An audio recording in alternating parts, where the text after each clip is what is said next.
Hello everyone. Good morning, good afternoon, good evening. Welcome to this webinar where today we're going to be talking about oil spill modelling and how we do that at OSRL.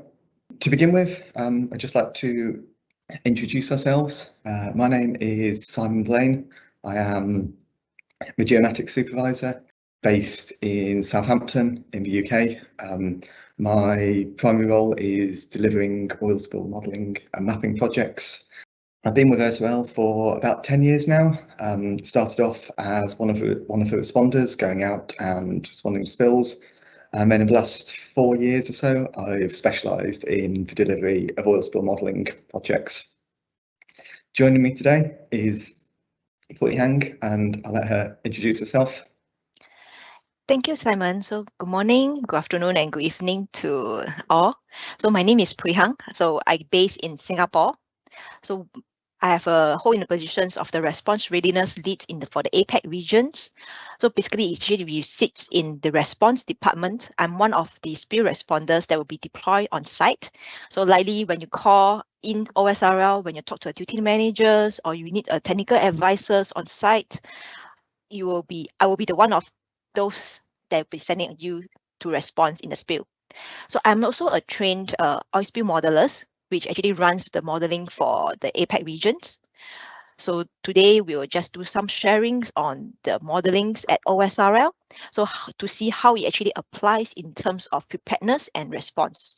So lastly, we also have a Q&A sessions that we will address all your questions. So if you can see on your top right-hand corner, there's actually 3 icons on the show conversations, on the participants, as well as the show Q&A.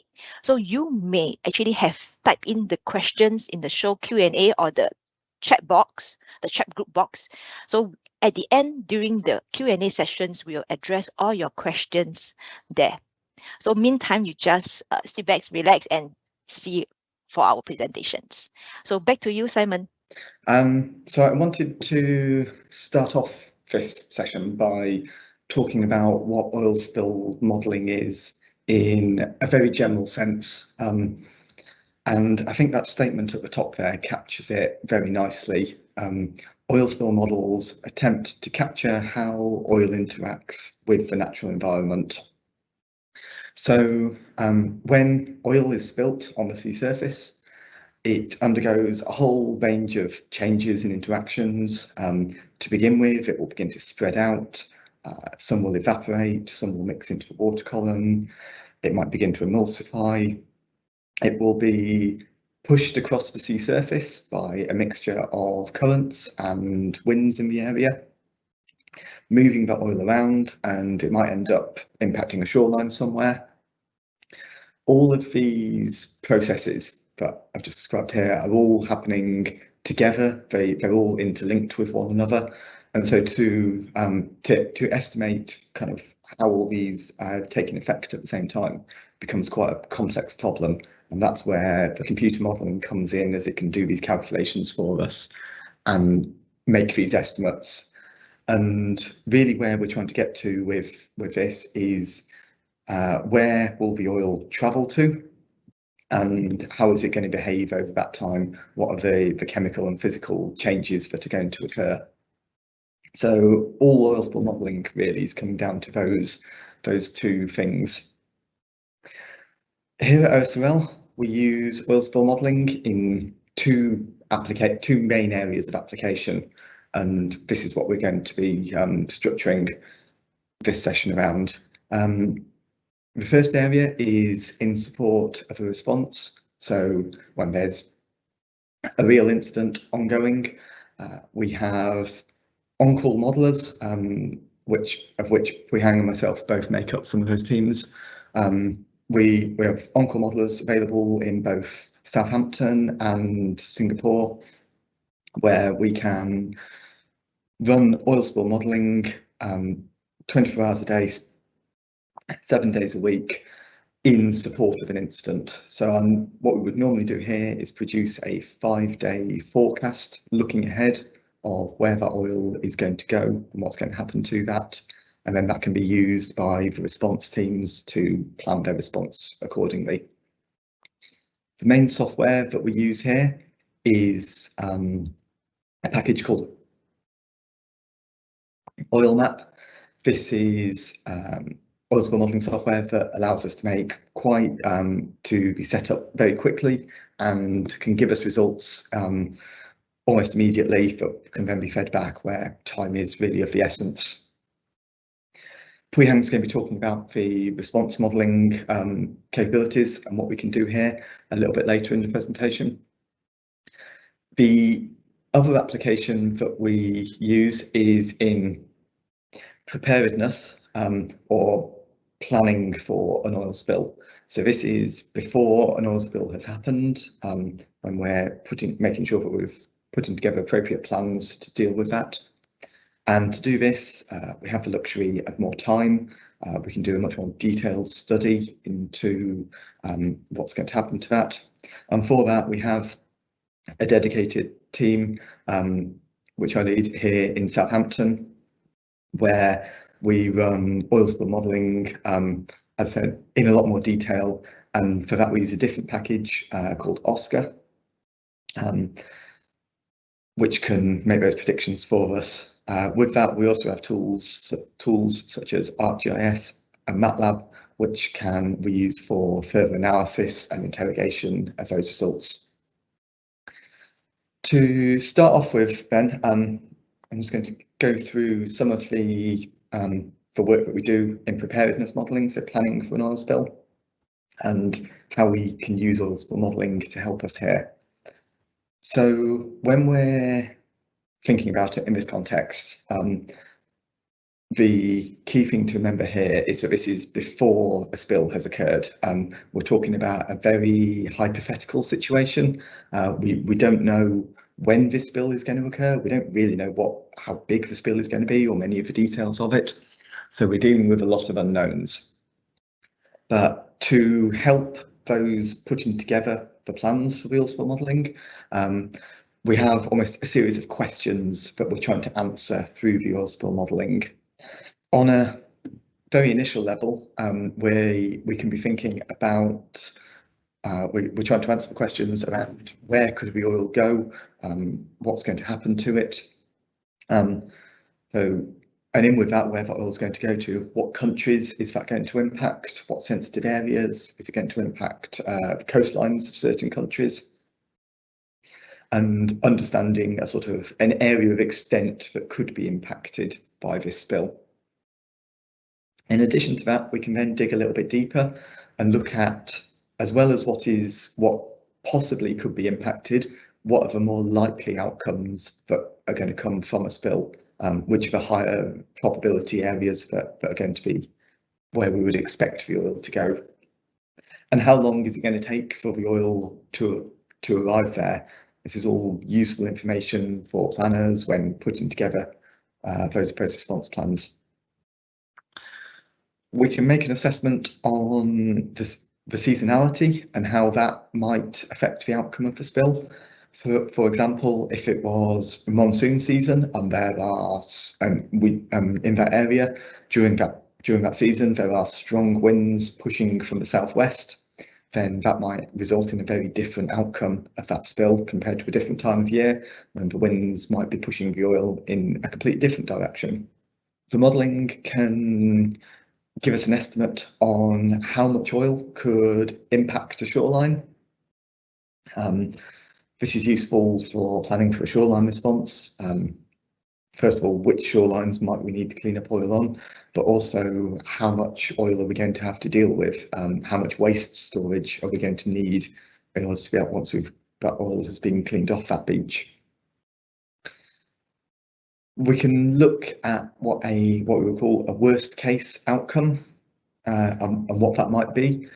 Exactly how we define worst case is probably a subject for a webinar all on its own, but we can look at particular cases that we would deem a bad outcome. That might be one that results in a loss of oil on the shoreline, or a very quick impact to a sensitive area, for example.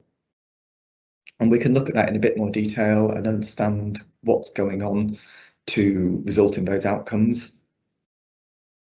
And we can also use it to estimate how effective a response technique is going to be. Within the modelling, we can simulate aerial dispersant platforms, vessels, subsea dispersant injection, many of these response techniques that we might be considering. We can make a simulation of that within the model and use that to predict how effective that could be in that situation.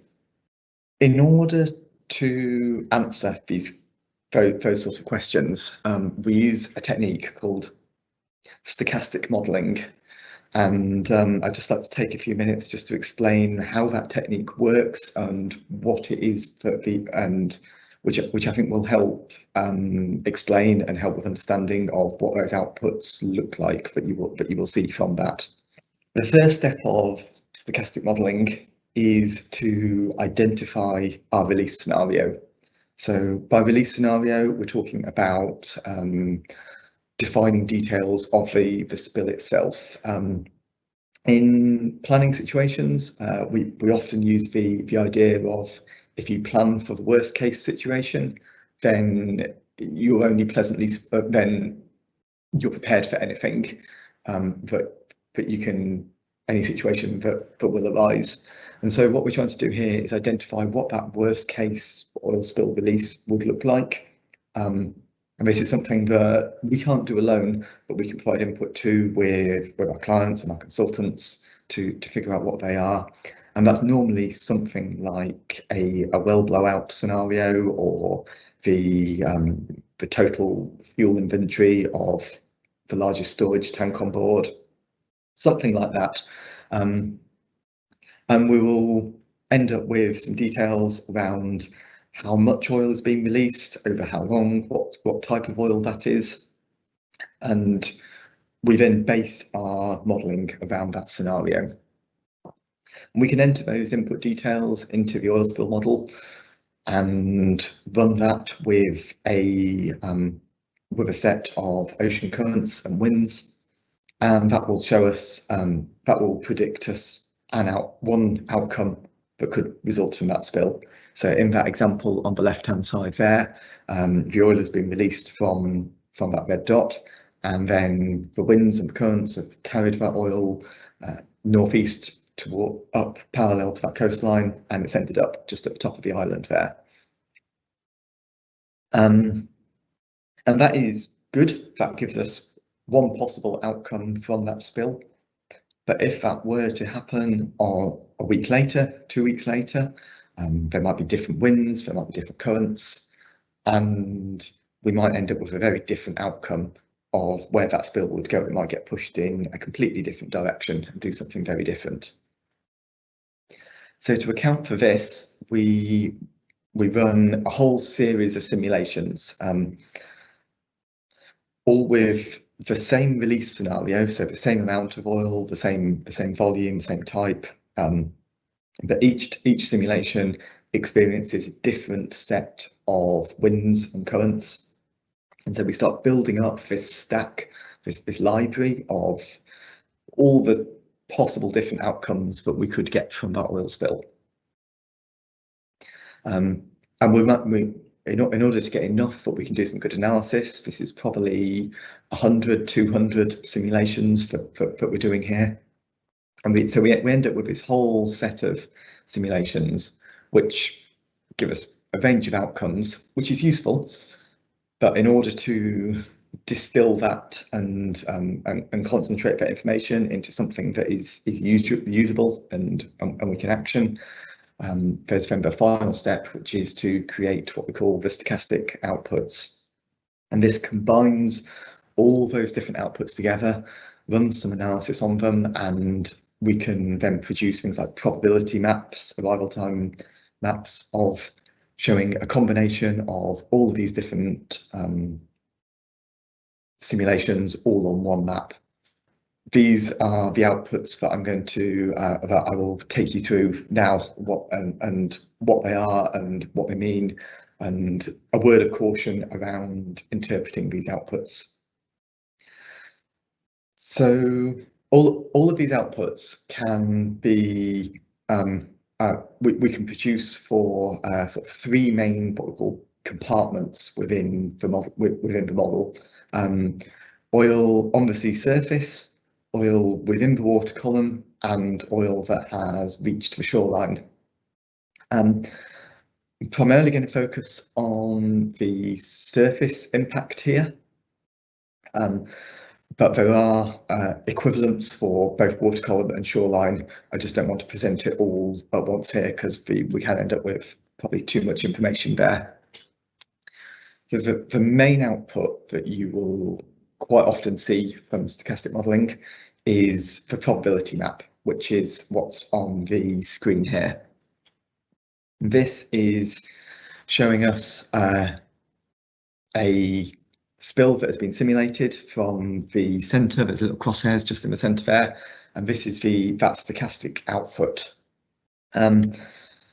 What this is telling us is the probability that any one of these areas will be impacted by a spill at that by a spill from that location. It's quite often misinterpreted as this is showing us the overall footprint that any one spill could have. But remember that this is a combination of 100, 200 different simulations all together to create this. So we're almost looking at 200 spills all at once here.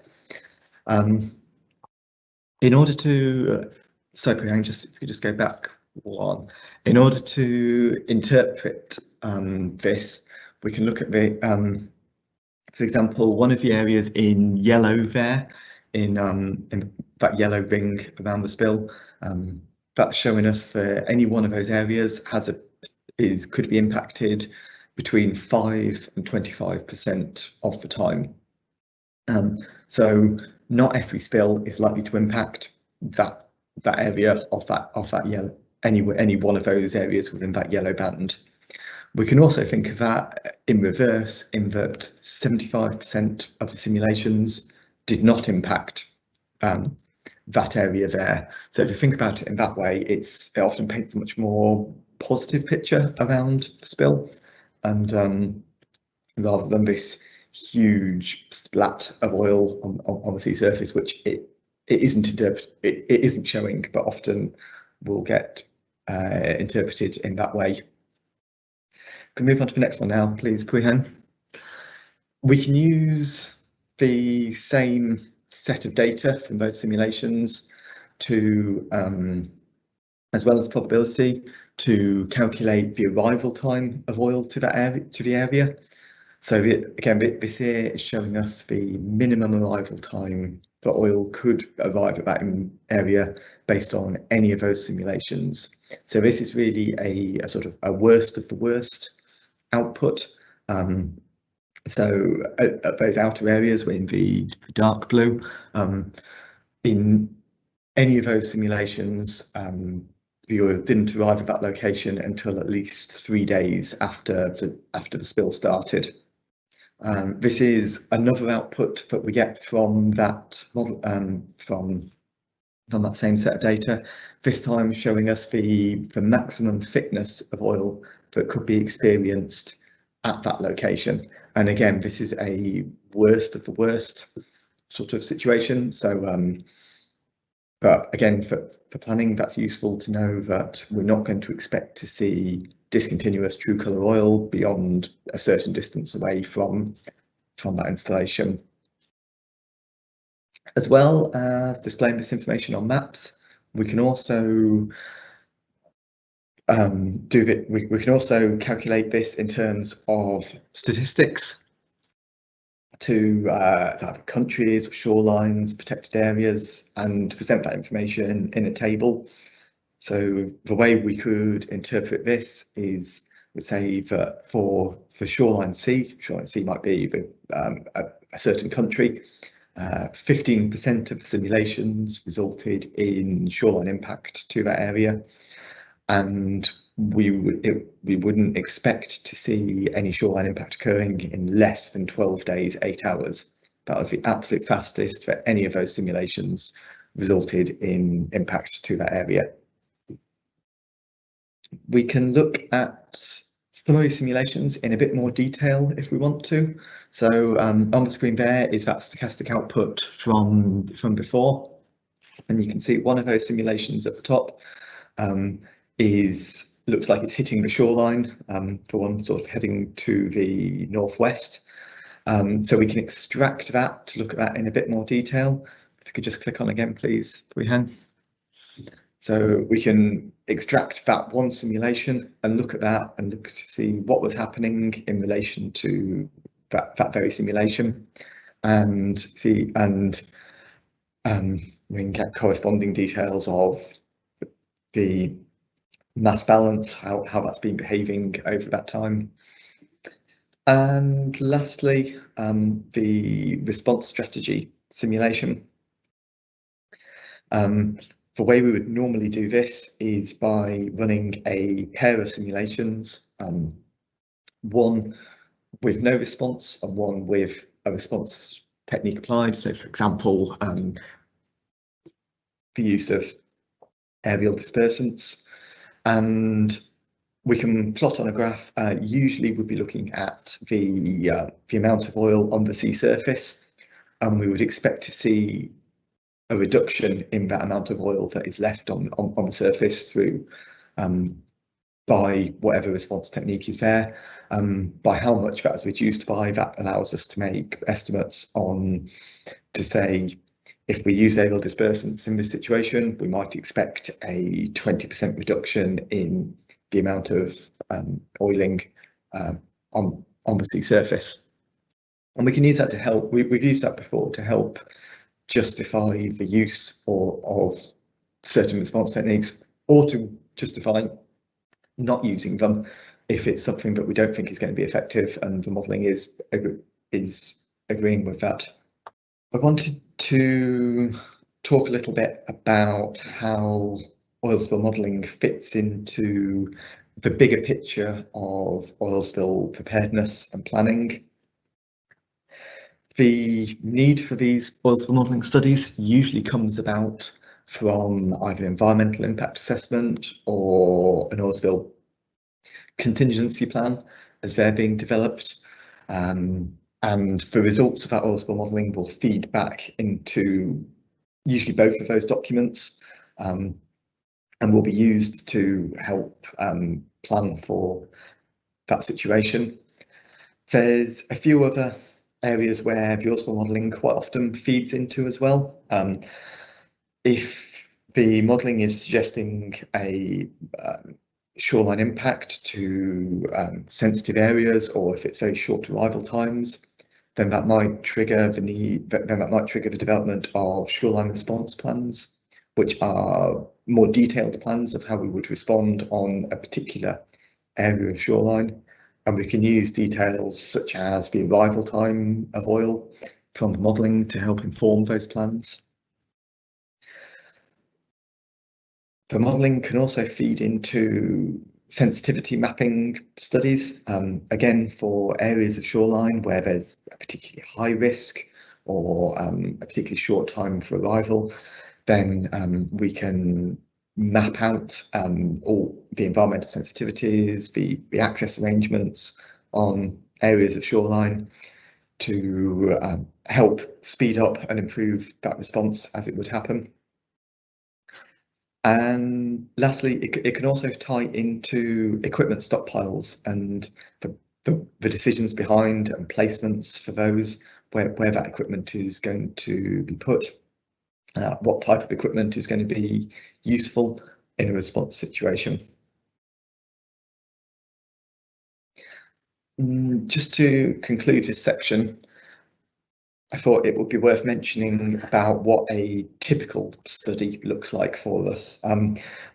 We take a very flexible approach to this, and we'll adapt what we need to do in order to meet the needs of each individual project. But this is what a typical study would look like for us. So in development of an oil spill contingency plan for an exploration campaign offshore, we would probably model 2 release scenarios a worst case well blowout and the total inventory of the fuel tank on board the drill rig. And we would run a set of stochastic models for each of those scenarios, broken down by the season. So we might get there might be 4 seasons appropriate to that area. And with each of those, we might extract 2 of those runs to look at in a bit more detail.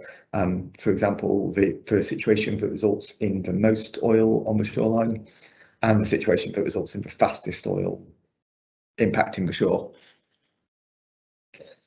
That would typically take us around about 6 weeks to run one of these projects, from having all the input information and making a start, running the models, through to producing all the details for the report, which would contain a series of maps, some tables with impact stats, as well as the interpretation and analysis of what those results are telling us.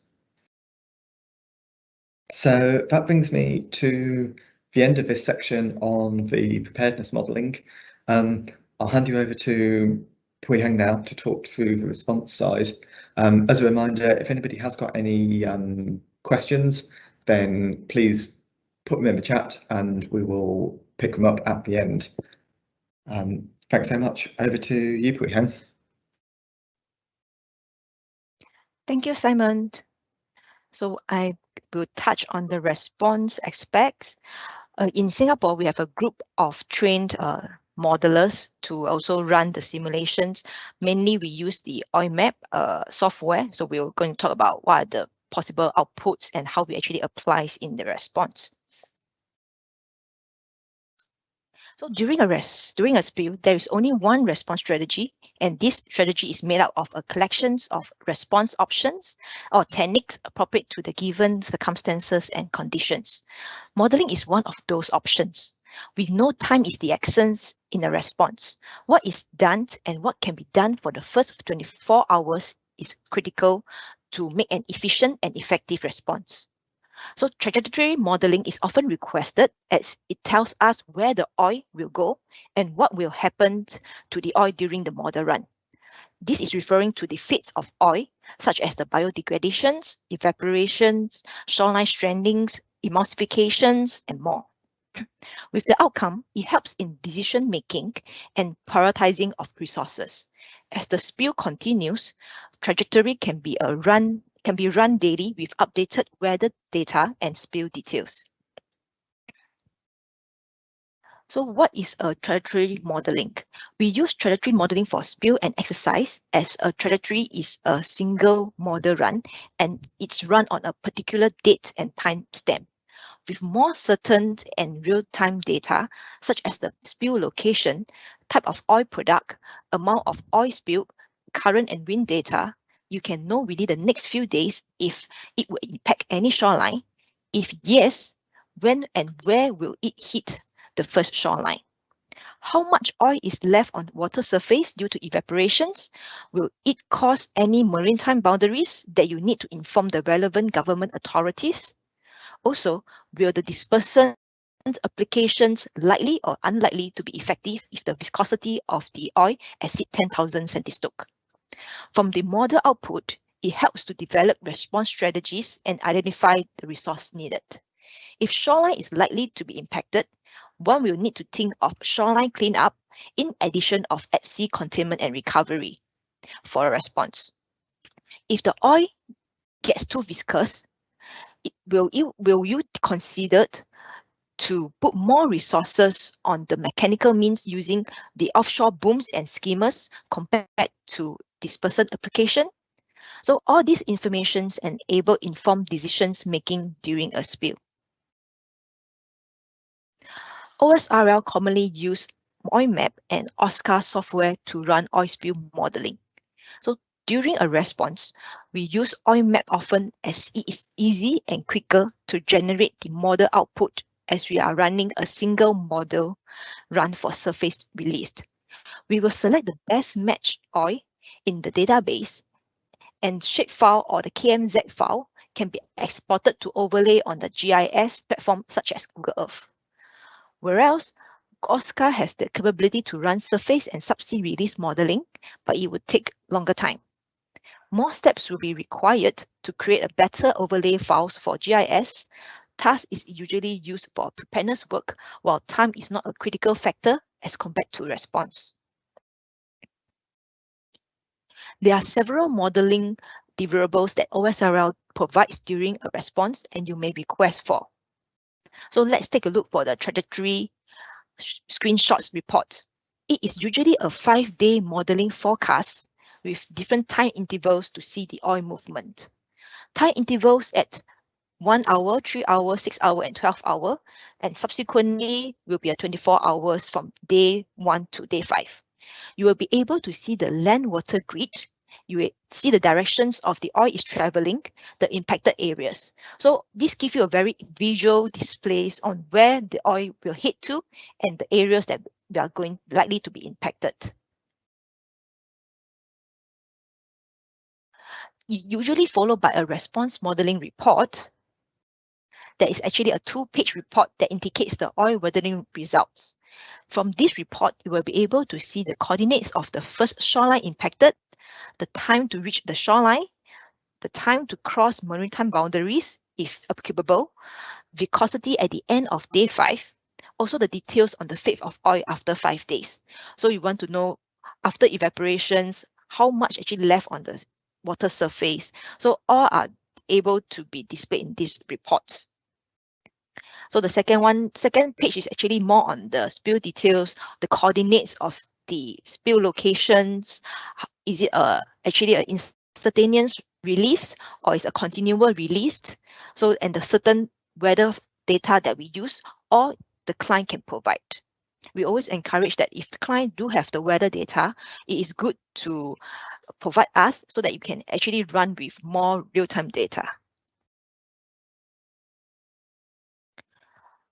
So subsequently, you actually can see these KMZ and shapefiles being exported when a modeling is run.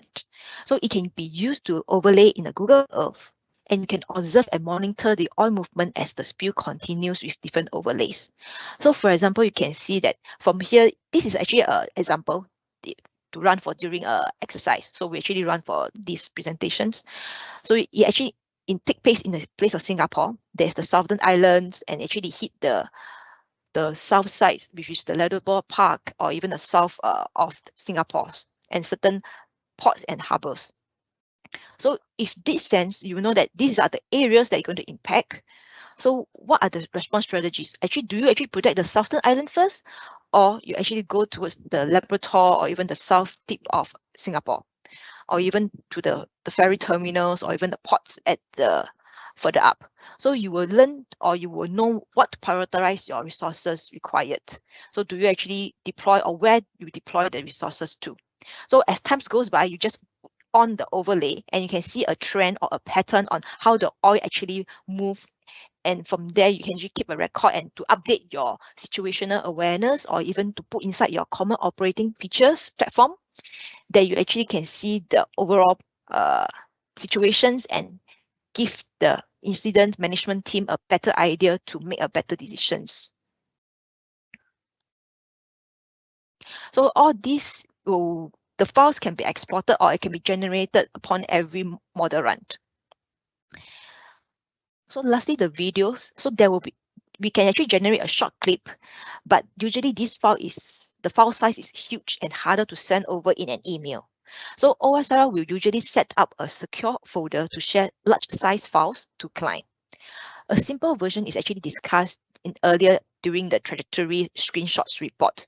So this is actually just to simulate that you're able to know a more animated sides of the movement of the oil.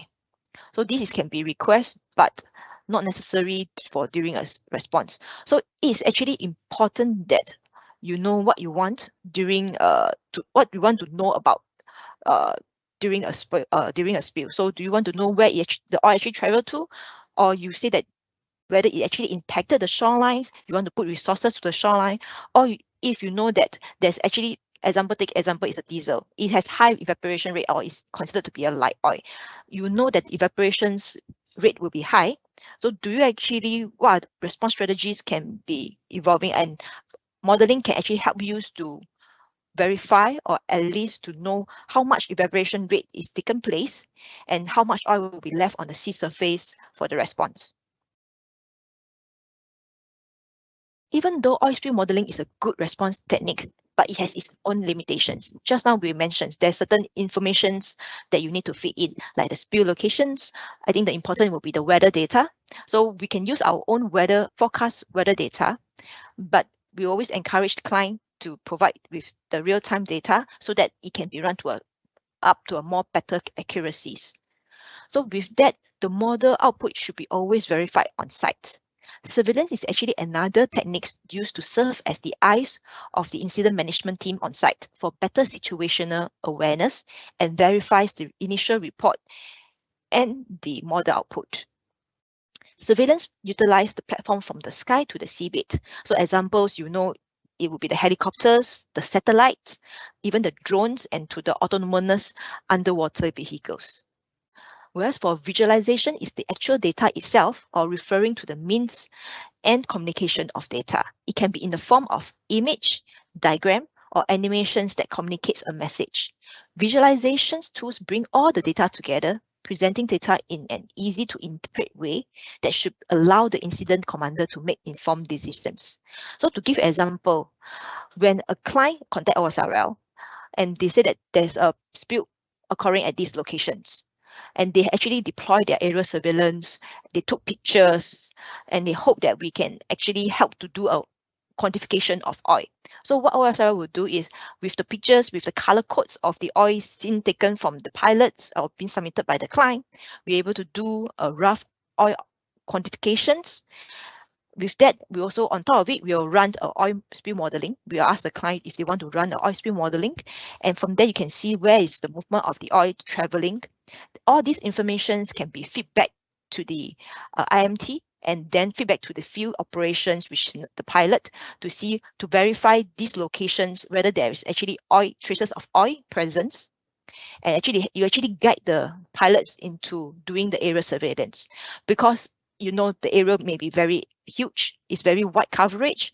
So with oil spill modeling data, you actually can narrow down the area to a specific areas, with the pilots actually verifying the areas the following day. So it's an continuous process. So with that, I think the pilots will provide the information to IMT. IMT feed the information back to OSRL. We will update our model run. So we'll run a modeling again. Then we will do some of the client will actually request for the shapefile so that they can put inside their own COP, which is the Common Operating Pictures platforms. From there, they can do the overlay and to see the trend and where actually the oil will go. So this is actually the ongoing support that actually OSRL has been providing our client. So with the tools available for SMV are continually evolving. This has changed the landscape for gathering or predicting and presenting informations in a response. So ultimately, it allows those of us in a response to have a better situational awareness and also improve the effectiveness and efficiency of a response. So in summary, SMV actually can be used in two broad ways in the response: for making strategic decisions and for tactical support. With the information gathered, response strategies can be quickly developed and resources can be identified and deployed. Feedback from the field actually helps to validate the techniques and also report the situation daily back to the IMT to improve the decisions making and revise plans to increase the response efficiency. So in terms of response, it's more reactive, and the time is really crucial in playing a very critical and crucial factors in making a successful response. So upfront, we always encourage our client to say that to give a call to OSRL as soon as you can. So I think that will fall into your flow of escalations and how you actually contact OSRL and who you look for. So a call always will be helpful to just talk to the duty managers on call, saying that you have a potential or even an oil spill incident. Then from there, you can see what is your situations, what has been done, and on site, the duty managers will advise you accordingly, give you some remote technical advice. Just remember, our OSRL provide a free remote technical advice. So as long as you are our member, we are 24/7 standby. You just give us a call. You have this situation of potential. So at the back end, actually the duty managers will call upon the EOC teams and do certain background research. So this will be very helpful because we've really, and the stage of mobilizations, I think the DM and the client actually can work better and make more efficient decisions to contain the spill and also to recover the situations to as much as possible. So I think with that, I come to the end of my presentations for response. We will move on to the Q&A sessions. So I'm just taking a look if there is any question out there. So I think I have a question from Pablo. It's a very interesting presentation. At the time of spill, are there any website you can recommend where to find real-time wind and marine current information for a given location? I know OSRL uses Copernicus and NOAA data sets to run models, but would like to have some reliable and user-friendly online sources for monitoring mid-ocean conditions and also useful for drill purposes. Thanks. So with that, any other marine current information? Simon, do you happen to have any data sets? Because for Singapore, Yes. these are actually the two main. Pablo actually knows OSRL very well. These are the two main source of information that we actually run on. I think the others, for Singapore regions, we do have a set of purchase currents, but that is not really up to date. But it's mostly for the Asia regions. But as a whole, we use Copernicus and NOAA data sets to run the models. So Simon, if you would like to add on any? Yes, yeah, I can add to that. I think there are data sets out there, there are sources out there. I wouldn't want to say for definite that this is a true a good data set that you should definitely use, but one that we quite often use for a sort of quick reference is a website called windy.com. I will put that in the chat in a second, and it has some really nice visualizations on sort of winds and current patterns that we can see in an area. Hopefully everyone can see this on the screen. This is Windy website, and as well as very nice visualizations, it's got there are a whole raft of different layers that can be turned on. At the moment, this is showing currents, and there's a little time slider here where you can advance that forward and get an idea on what the currents might be doing in a certain area at any given time in the next over the next. That's got 2 days of coverage, so it doesn't go far into the future, but it gives you an idea. So I hope that answers your question, Pablo. I would recommend Windy as a tool for that. Okay, I hope we answer your questions, Pablo. So I think we have the next question will be, could you say a little more about the effectiveness of the modeling of the dispersion effect? Example, what data is input, as there are a number of variables, and how representatives are the results likely to be? So I can take this one if you want. So we can model dispersants through OSCA, and Syntef, who are the developers, do quite a lot of work in being able to simulate the dispersant effectiveness properly, and we do a lot of validation studies, checking it against sort of observations and data there. the thing to remember with it is that it is only a model, and it's one possible outcome. We can adjust quite a lot of the parameters within that to sort of tailor it to how it is.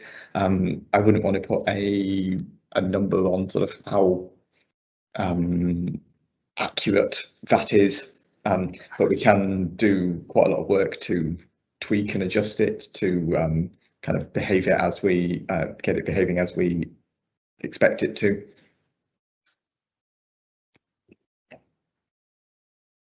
On the sort of more practical side as well, it's probably worth mentioning when we get to simulating, say, for example, the aerial dispersant, we can also enter things like you actually end up with, when you sort of work running the model, you can see the aircraft whizzing around the screen and going out to areas, and we can set details such as where their airport is based, how fast they fly, how much dispersant they can carry on a particular run. So we can do quite a lot to make it as realistic as possible. Thank you, Simon. So I will move on to the next question. So what is the main difference between OIMAP and OSCAR? Is the ability to use for subsurface spill?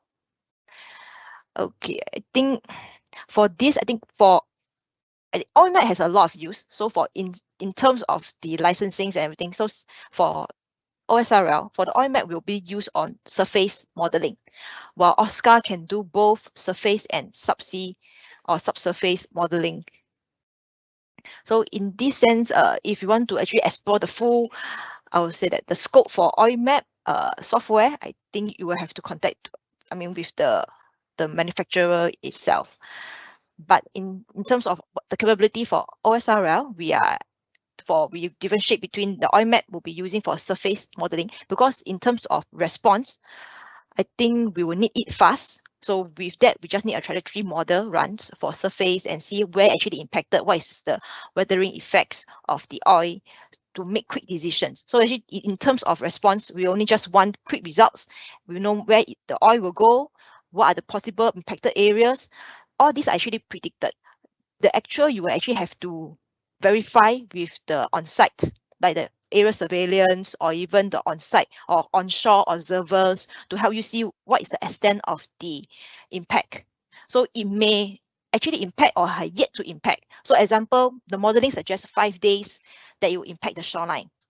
But when the first 5 days, and within 5 days, so on the 5th day, you never see the oil actually impacted the shoreline. Is it say that the modeling is inaccurate?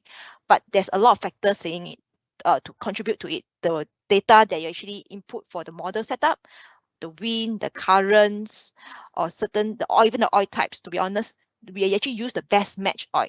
So the behaviorals, the chemicals or the physical properties change of the oil is slightly different from the model oil and the actual oil. So there's actually certain variables that constitute to the limitations of the OIMAP simulations. That actually will lead to the next questions. After a response to an actual oil spill, do you conduct any validations of the model accuracy for that given response? So I think to also answer that, the validation is actually done during the spill itself, because I think that is why we want to make for the informed decisions and to respond to the spill as soon as possible to become more effective and more efficient to prevent or to mitigate the impact to the environment. So if we're able to contain the spill incidents as soon as possible, I think that is the ultimate goal that we are actually achieving. So in terms of validations, we will actually do the model run. It can be just done within a few hours.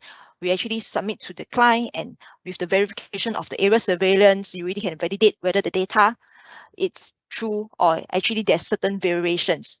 We cannot say that there's 100% accuracy to our oil spill modeling, but it's actually a good reference guide to the on-site team to see where they can go or what are the possible areas that they can impact it. So all this is actually verified on the spill itself, rather than we do it after the actual spill. There's a question here on limitations of OILMAP and OSCAR. if I can just talk on that for a minute.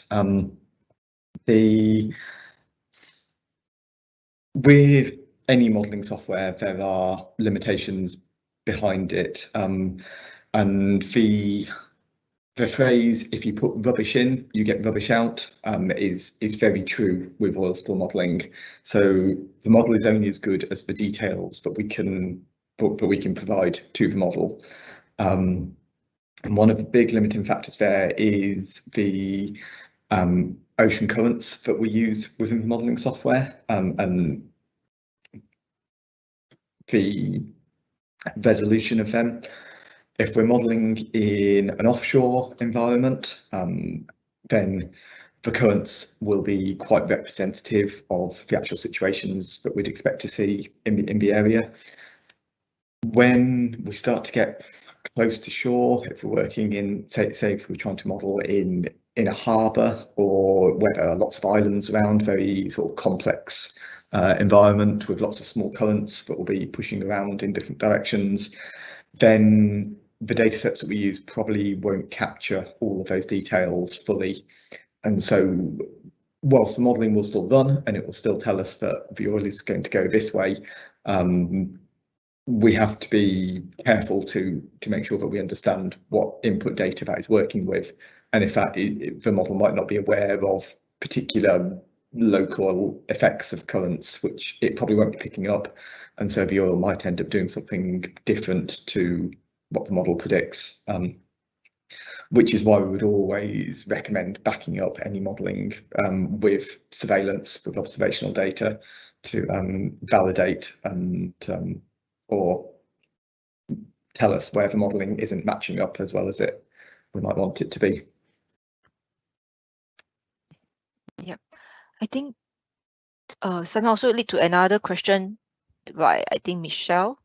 In the past, we observe a lack in the model's performance relating to the sunken oil.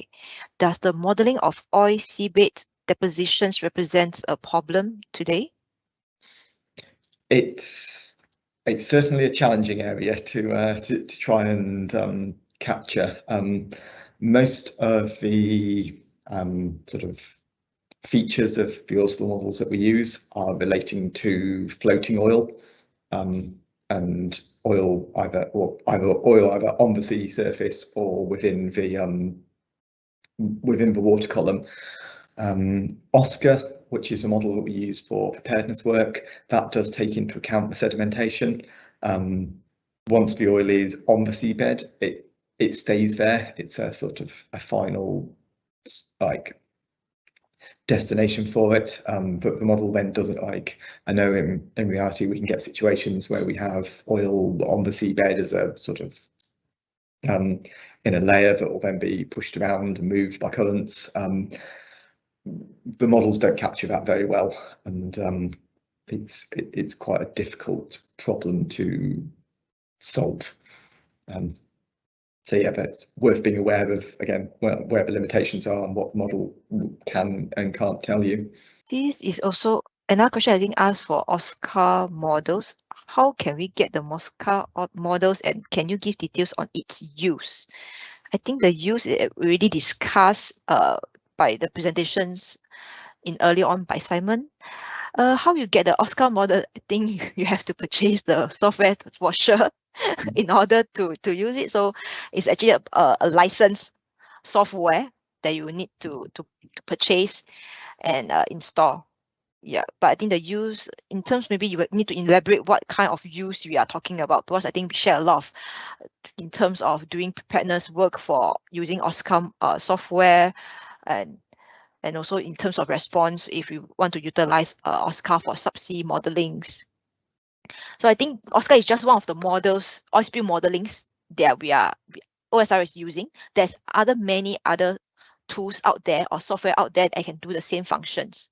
So it will be depends. I would say that you will go back to the fundamentals, is what kind of information or what kind of models you're actually looking for. Yeah. So I think OSCA is just one of the software that actually OSRL is currently using, but definitely there are other softwares.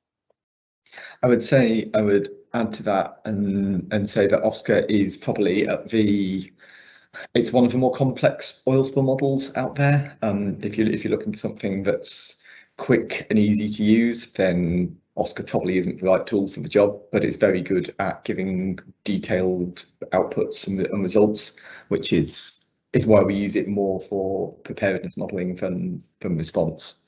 The question comes up is, do you have any similar sites for currents?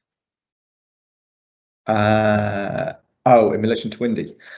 So on windy, there are so many different options for the different layers you can show.